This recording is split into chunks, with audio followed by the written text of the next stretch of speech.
desde mi trinchera.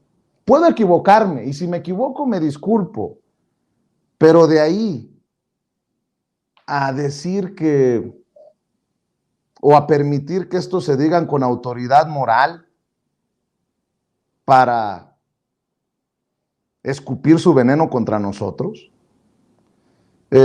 nada más por el momento histórico.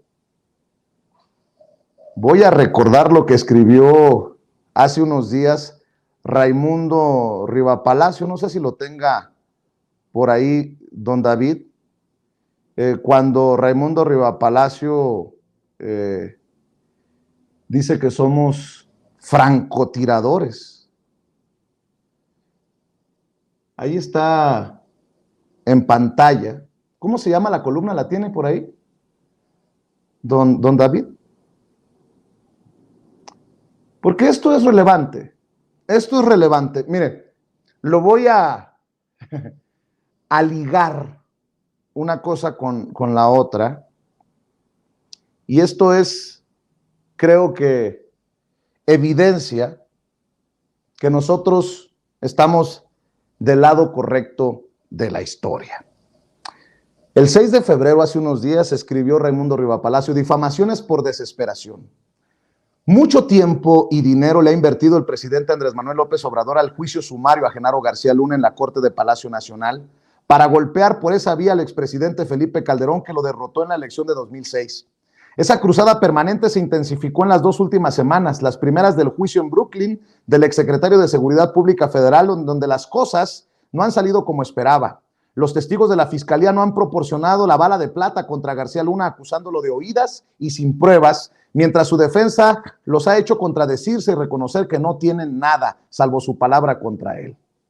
Híjole, pues Raimundo Rivapalacio yo creo que debe de tener algún infiltrado en la corte, porque salvo que al rato le preguntemos a uno de los corresponsales que diariamente está yendo a las audiencias, lo haya visto, a él, a Ciro, a López Dóriga, a Loret.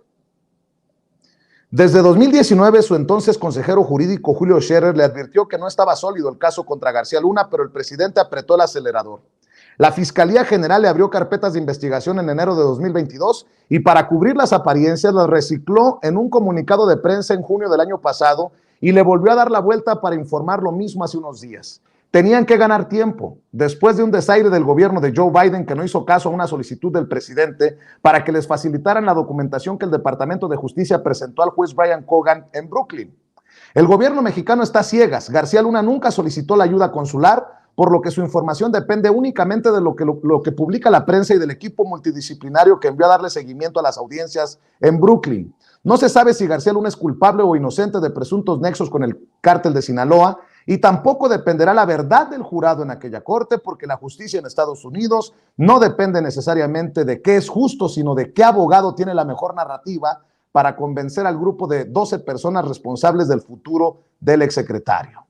Los fiscales quieren convencer al jurado de un patrón criminal en donde estuvo involucrado García Luna. La defensa de mostrar inconsistencias y contradicciones para generar la duda razonable e impedir una sentencia unánime en contra de su cliente. En México, lo que tiene en juego la presidencia corre por diferentes correas. Necesita una sentencia condenatoria para que López Obrador pueda continuar su linchamiento contra Calderón.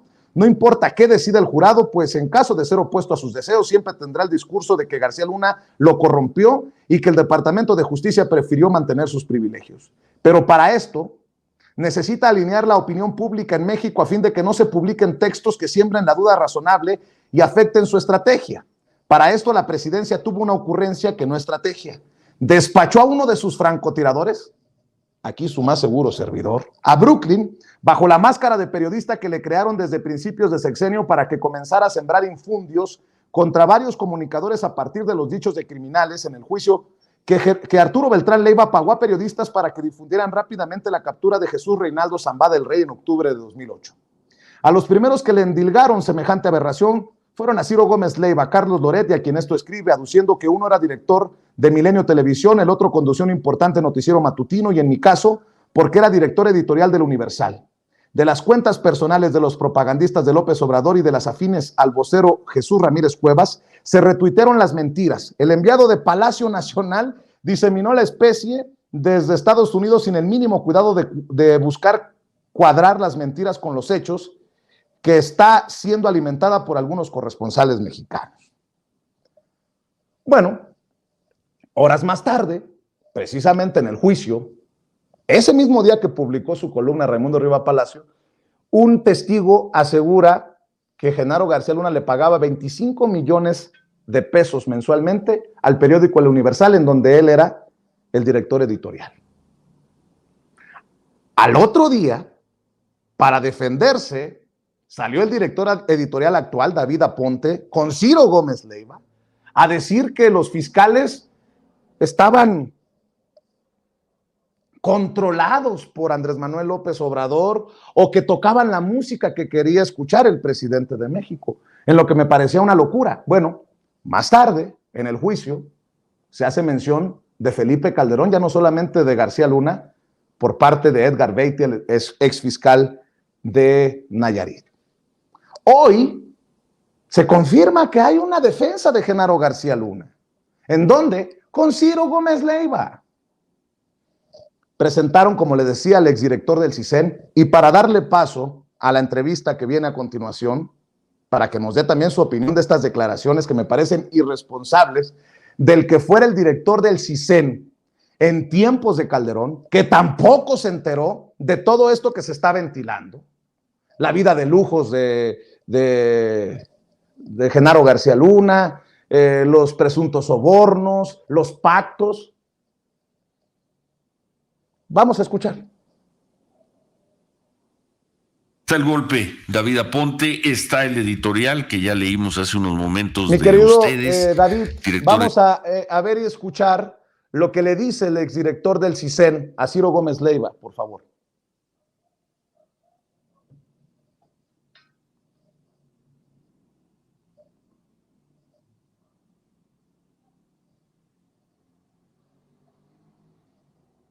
Demoledor. Buen día, Guillermo Valdés, gusto en saludarte. Muy buenos días, Ciro. Buenos días a la audiencia. Falta todavía, vamos a ver qué es lo que se presenta el lunes. Lunes, pues sí, quizá el martes. A ver qué presentan. Yo por eso dije, habrá que esperar al lunes a que haya este último testimonio, pero hasta el momento pues es como muy anticlimático, porque desde que detuvieron a García Luna en diciembre de 2019, con lo que en aquel momento presentaron como las pruebas para que el juez solicitara la detención de Genaro García Luna, parecían débiles. Desde entonces yo lo escribí. Esperamos 3 años a que comenzara el juicio que tuvieron para seguir investigando y consiguiendo evidencias. Y hasta el momento, a un día de que terminen de presentar sus testigos y sus evidencias la Fiscalía de Nueva York, pues no hemos visto esas evidencias. O sea, en las declaraciones se llegó a hablar hasta de 250 millones de dólares que le habrían entregado a Genaro, y uno supondría que en algún momento la Fiscalía presentaría, pues miren, aquí le encontramos estas maletas llenas de dinero, o encontramos estas empresas que creó Genaro García Luna, o esta serie de propiedades, porque... Bueno, ahí queda claro cómo desde México quieren hacer sus análisis muy a la mexicana. Pero para hablar